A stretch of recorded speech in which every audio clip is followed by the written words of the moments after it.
Posgrados. Universidad Iberoamericana. Preguntas clave.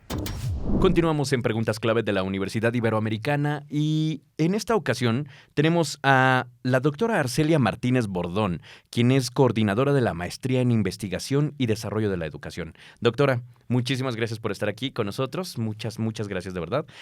Listo, pues cuéntanos, ¿de qué va esta maestría?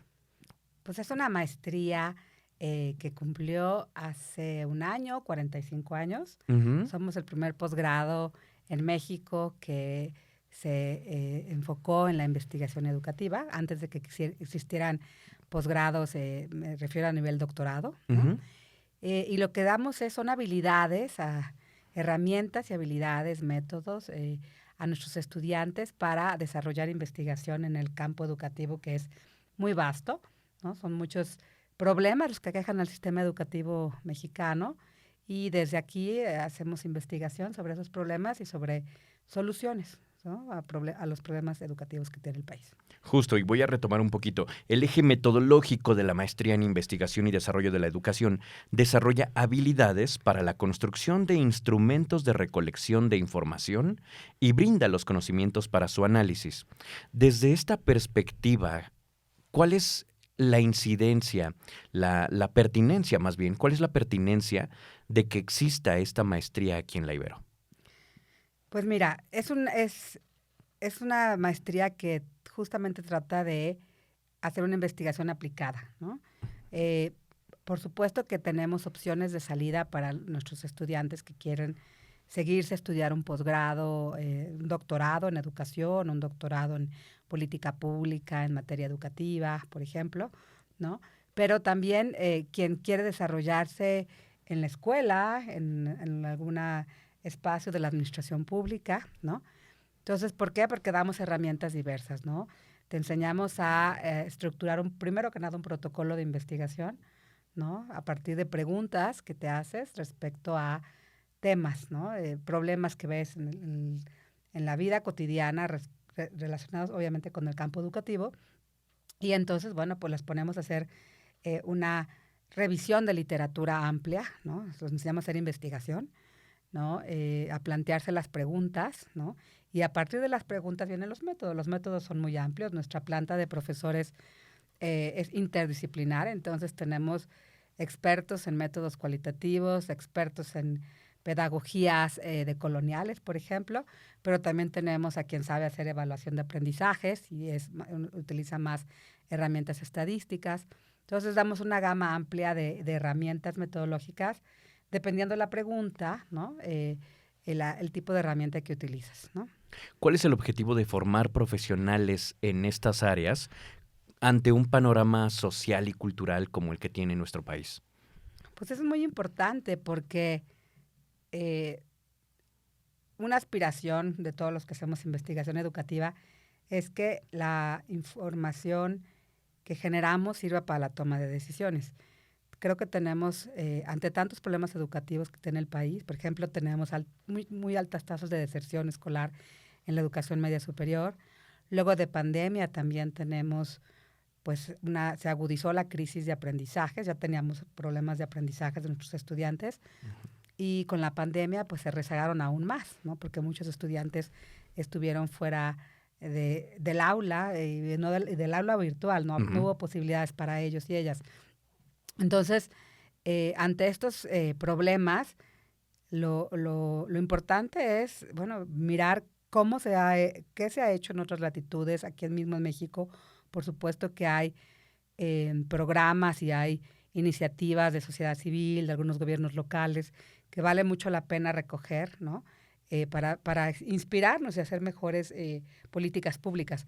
Entonces, recogemos esa información y a partir de eso hacemos mejores propuestas. La idea es generar, entre otras cosas, política basada en evidencia e investigación que sirva para mejorar la inequidad del sistema educativo.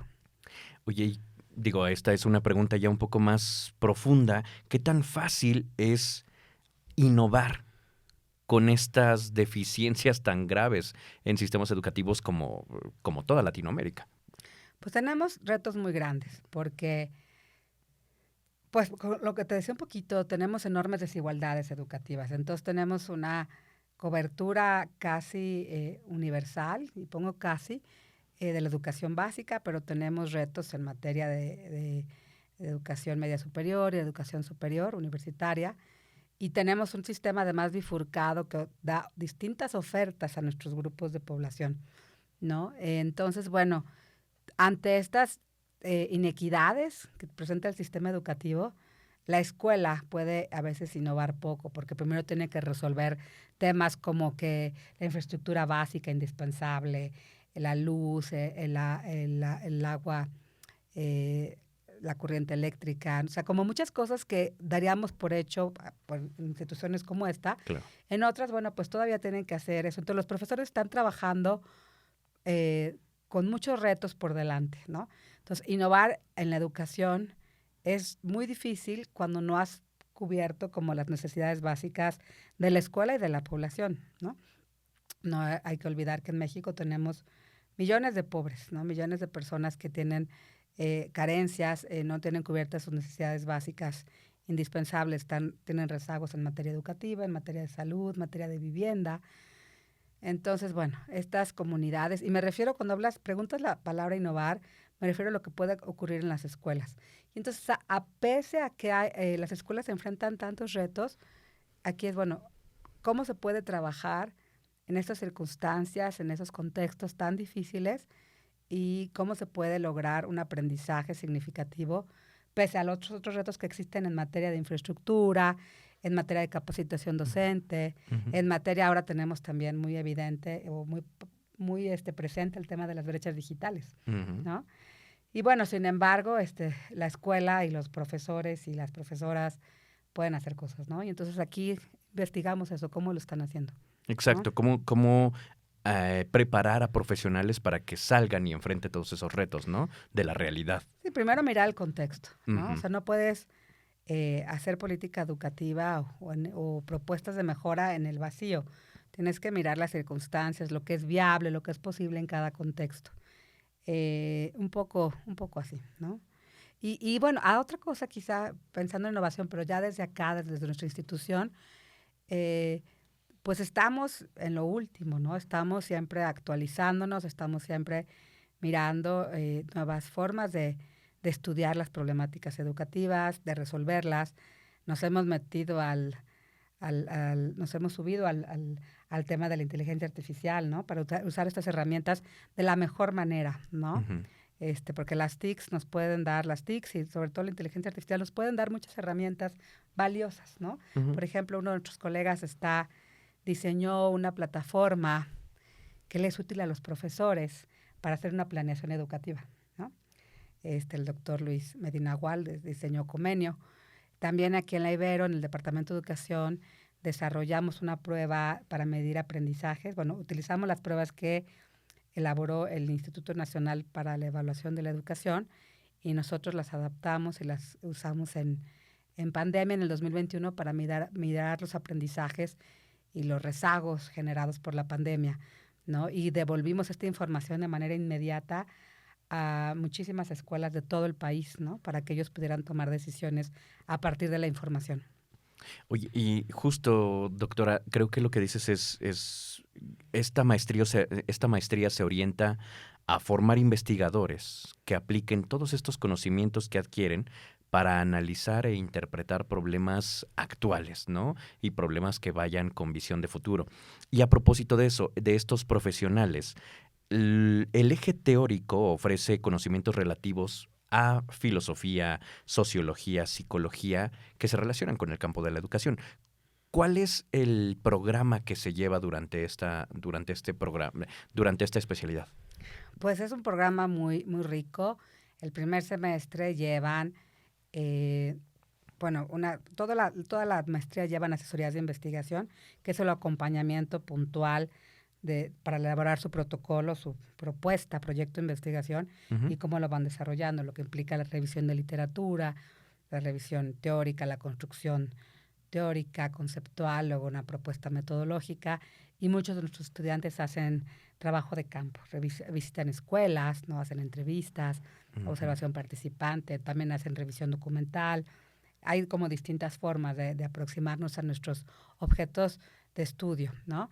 Entonces, ese primer semestre y a lo largo de los eso es nada más en el primer semestre. el primer semestre, el segundo semestre, digamos que vamos avanzando primero con una revisión de literatura para ubicar el problema de investigación en lo que ya existe, ¿no? O sea, no partimos de cero, ya hay mucha investigación detrás. Claro. Y entonces es ubicar nuestro problema y nuestra discusión en la discusión de la literatura, ¿no? En la revisión. Y además de esa materia, llevan, por ejemplo, Historia Política de la Educación. Entonces, hace un recuento del sistema educativo mexicano y de cómo se construyó nuestro sistema y evidentemente a partir de eso vas viendo los retos que va marcando cada periodo, ¿no? Además, les damos herramientas para el análisis de la política educativa, ¿no? Esa materia se complementa, bueno, el primer semestre llevan también teorías del aprendizaje donde ven todo el tema de los pedagogos ¿no? que han marcado, bueno, pues toda la pauta para hacer investigación. Después ven teorías sociológicas, ¿no? Teoría social de la educación. Ese es el primer semestre. En un segundo semestre llevan problemas contemporáneos de la educación, que es una continuación de Historia y Política de la Educación, ya con temas más actuales de las problemáticas que estamos viviendo justamente ahora, ¿no? Cosas que no se resuelven en el pasado y que ahora nos hacen, ¿no? Estas apariciones, ¿no? También ahí es cuando llevan metodología cuantitativa y metodología cualitativa y llevan una segunda asesoría. El tercer semestre es muy, muy variado porque llevan optativas, ¿no? Entonces llevan otra vez, llevan una clase muy rica en discusión porque llevan epistemología de la investigación, ¿no? Como distintos enfoques y aproximaciones, ¿no? Al objeto de estudio. Ese semestre llevan también una optativa, 2 optativas, ¿no? Al final de la maestría tiene distintas optativas, ¿no? Y donde puedes ver varias cosas, economía de la educación, algunas habilidades también, herramientas para el trabajo cualitativo, el análisis cualitativo de datos, por ejemplo, con el software Atlas T.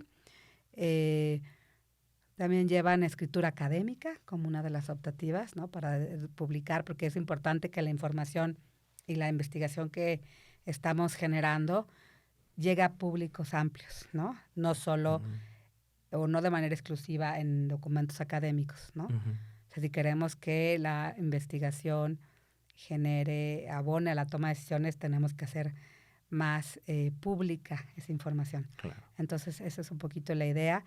También tenemos algo muy importante que es el intercambio. Algunos de nuestros estudiantes se van a estudiar fuera de México porque tenemos convenios con otras instituciones. Ahorita ya mismo está un colega, nuestros estudiantes está en la Universidad de Córdoba, en Argentina. Está haciendo su tercer semestre, terminando su tercer semestre, ¿no? Entonces tenemos este tema de movilidad estudiantil también, ¿no? Dentro de estos 45 años, dices, 45 años que lleva la especialidad, ¿qué certificaciones se han obtenido? Pues varias. Formamos parte ahorita bueno, ahorita hubo cambios en el CONACYT, pero fuimos parte del Consejo de Posgrados, ¿no? El Programa Nacional de Calidad, ¿no? De posgrados. Y bueno, lo que tenemos además son muchos egresados trabajando en instituciones clave, ¿no? Nuestra ex vicerrectora académica, en su momento, la maestra Silvia Schmelkes es egresada de nuestras aulas. A 2 de nuestros investigadores del departamento también son egresados de la MIDE. Otros investigadores, por ejemplo, tenemos una colega, la doctora Patricia Ganem, que estudió su maestría aquí también hace unos años, ¿no? Después estudió un doctorado en otro lado, pero les dio las bases, ¿no? La MIDE les dio las bases para hacer investigación educativa. Entonces, bueno, ¿quién es ella? Ella fue la secretaria técnica del Consejo Nacional de Participación Social en la Educación, ¿no? Y tenemos como muchos colegas que están haciendo cosas interesantes. En el CONAFE, el Consejo Nacional de Fomento Educativo, también hay una egresada, bueno, como funcionaria, obviamente, pero tenemos mucho vínculo con nuestros egresados que ahora tienen posiciones importantes y que son muy generosos y generosas porque nos devuelven, ¿no? Los invitamos, retroalimentan nuestro programa, nos dan como muchas pistas de por dónde mejorar, ¿no? Qué valioso. Certificaciones y alianzas, ¿correcto? Alianzas, Sí, bastantes alianzas. exacto. Sí. Sí. Y bueno, si hablamos ahora acerca del perfil del aspirante, ¿cuál consideras tú que debería ser? ¿Tiene que ser alguien con perfil de investigación o incluso pueden venir de cualquier área?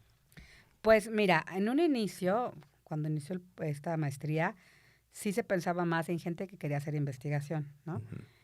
Pero ahora, bueno, sabemos que para hacer cualquier mejora en una escuela o en gobierno, en sociedad civil, puedes hacer investigación, Ujú. ¿no? Entonces también estamos pensando en un perfil más aplicado, ¿no? De gente Ok. que quiere Ujú. no necesariamente seguirse a estudiar un doctorado y quiere tener más herramientas para hacer investigación, ¿no? Tenemos distintos perfiles de ingreso, ¿no? Generalmente, bueno, tenemos mucha gente que viene del área de educación, gente de pedagogía, gente que estudió una licenciatura en educación, pero también tenemos sociólogos, tenemos economistas, tenemos politólogos, tenemos hasta de otras carreras, ¿no? De afines, no sé, al mundo más del campo de las ciencias exactas. Tenemos gente que quiere, por ejemplo, que está dando alguna clase o ya es profesor de física o de ciencias y quiere tener más herramientas, tanto para investigación como didácticas, ¿no? Doctora, platícanos además ahora, viendo los aspirantes y los perfiles que han recibido, tu propia experiencia al momento en el que tú estás enfrente de las personas que vienen, y que estudian y que salen con una mentalidad renovada, supongo, que salen con una visión distinta de lo que es la educación. Cuéntanos qué te ha enriquecido, de qué manera te ha impactado a ti. Bueno, a mí me encanta dar clases, ¿no? Yo doy clases en la maestría, doy una optativa sobre análisis del entorno y este semestre estoy dando política educativa, ¿no? Historia y política de la educación. Entonces les doy como todas las herramientas y la construcción del sistema educativo. Y es increíble, pero aunque tenemos muy buenos perfiles de ingreso y gente que tiene muchas ganas de seguir estudiando y haciendo cosas, de repente nos damos cuenta que hay toda una como desconocimiento, ¿no? De la estructura, dimensión y retos del sistema educativo a nivel como macro, ¿no? Ujú. A veces tenemos focos para intervenir en una institución, en un centro educativo y tenemos un planteamiento, o llevamos años trabajando, dando algunas clases, pero creo que la maestría te renueva porque justamente te da un recuento, ¿no? Del sistema educativo mexicano y además nos permite mirar hacia otros lados también. Y entonces conocer un poquito más la historia, por qué se han tomado las decisiones que se han tomado, ¿no? Y la historia en sí de la educación, ¿no? De la pedagogía, por ejemplo, la clase de teorías pedagógicas, ¿no? Desde los griegos, ¿no? Desde quiénes fueron los primeros pedagogos, hasta ahorita están viendo a Freinet, la semana pasada les tocó ver a María Montessori, hace 2 semanas a Pestalozzi, ¿no? Y entonces van trabajando y van recuperando. Para quien no llevó educación como primera carrera, es meterse a profundidad y tratar de entender como varios de estos temas. Y para quien ya lo lleva, le sirve un poco como un recuento, ¿no? Pero además esta otra parte, creo que la parte vital es el tener herramientas para hacer investigación, Ujú. ¿no? O sea, que puedas plantearte un problema, ¿no? Y decir, bueno, ante este problema público o un problema educativo, ¿qué soluciones, qué planteamientos se han dado, qué experiencias tenemos, exitosas y no exitosas? Y entonces a partir de eso plantear como una ruta de trabajo, ¿no? Les damos muchas herramientas, sobre todo para pensar preguntándonos todo el tiempo, ¿no? Permíteme la frase, pero qué serio es enseñar a enseñar, Sí. ¿no? Definitivamente. Y si vamos sobre eso, háblame un poco de la planta de los profesores que están aquí. ¿Ellos de dónde vienen? Ay, pues eso es también algo muy interesante porque tenemos una planta muy diversa, ¿no? En la maestría están trabajando profesores del Departamento de Educación, profesores del Instituto de Investigaciones para el Desarrollo de la Educación, del INIDE, y profesores de otras áreas afines, ¿no? En el tema educativo aquí dentro del Ibero. También tenemos profesores externos, porque hacemos de pronto invitaciones a colegas de otras partes del mundo a que vengan a darnos seminarios, ¿no? Pero bueno, de nuestra planta de profesores, bueno, pues tenemos quien hace evaluación de aprendizajes, diseño curricular, pedagogías queer, evaluación de políticas, género, interculturalidad, decolonialidad, evaluación de programas, educación para la paz y la convivencia.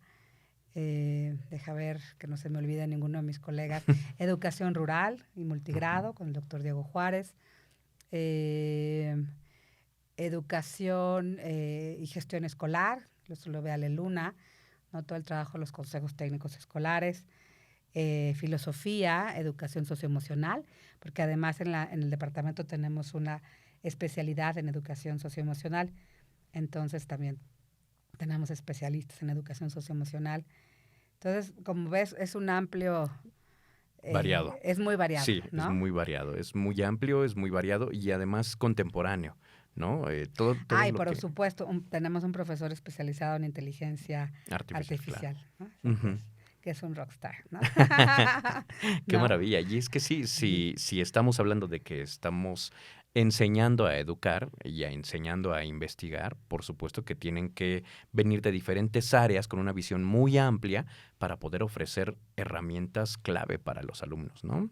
Y si, además de eso, también tocamos el que los mismos aspirantes pueden venir de diferentes esferas, estoy seguro de que han recogido ustedes grandes testimonios de quienes han pasado por aquí.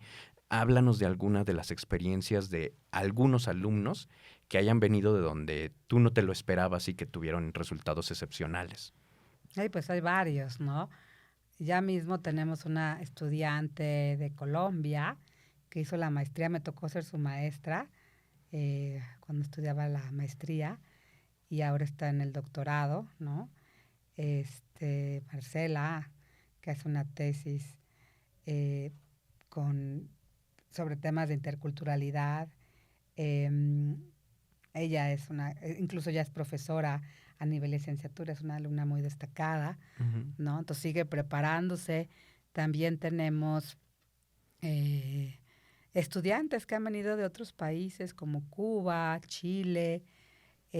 Actualmente una de nuestras colegas que entró el semestre pasado es de Ecuador, ¿no? Uh-huh. Ella está trabajando el tema multigrado y además es muy interesante porque hace un comparativo entre el multigrado en México y lo que pasa en Ecuador, ¿no? Entonces tiene esta visión comparada. Pues varios de nuestros egresados, como te comentaba hace rato, están haciendo cosas interesantes, ¿no? Otra de nuestras egresadas, que fue también profesora de la Ibero, ahora ya entiendo se jubiló, pero la doctora Ceci Fierro es egresada de la MIDE, ¿no? Ella es toda una autoridad en el tema de educación y convivencia, por ejemplo, escolar, ¿no? Entonces, pues tenemos esto, ¿no? Tenemos egresados que justamente han transitado por nuestras aulas y que están marcando la diferencia en instituciones gubernamentales, instituciones académicas, ¿no? Son personas con un gran perfil. Y creo que la MIDE les abonó en su momento, ¿no? A generar esta inquietud y ganas por seguir haciendo investigación, ¿no? Y ya lo tocabas hace un ratito, que era el cómo vienen, con la visión que vienen. ¿Consideras que les cambia la percepción de la educación y de la investigación después de estar aquí? Es decir, vienen como aspirantes, traen un proyecto de investigación en mente. Sí, por lo general se van... es raro el estudiante que se va o que termina su investigación como la empezó, ¿no? A lo largo de su trayectoria, pues van encontrando marcos teóricos, van acotando su tema, ¿no? Y terminan, pues, pues con una visión distinta, ¿no? De lo que sabían y de lo que esperaban.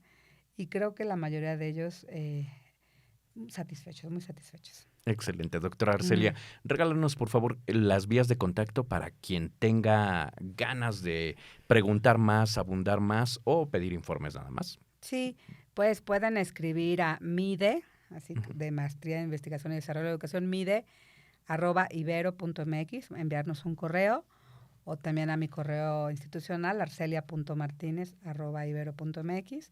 También conseguirnos en nuestra página de Facebook, y seguirnos en las redes institucionales, en la página de la Ibero. Ahí nos encuentran en el Departamento de Educación, o en la página de posgrados, ahí está la MIDE, ¿no? Y con mucho gusto pues estamos a sus órdenes, porque es una experiencia, desde mi punto de vista, muy, muy padre, ¿no? Poder trabajar aquí en la Ibero con nuestros estudiantes, y creo que les va a resultar muy enriquecedor para su vida laboral, ¿no? Toda la información está en las redes, está en las páginas oficiales, en la fanpage también, pero el correo electrónico es arcelia.martinez@ibero.mx, que es la vía directa con la coordinación de esta maestría en investigación y desarrollo de la educación. Así es. Doctora, muchísimas gracias por estar en Preguntas Clave. A ti muchas gracias, Luis. Doctora Arcelia Martínez Bordón. Muchas gracias, yo soy Luis Matías. Continuamos haciendo Preguntas Clave para los posgrados de la Universidad Iberoamericana.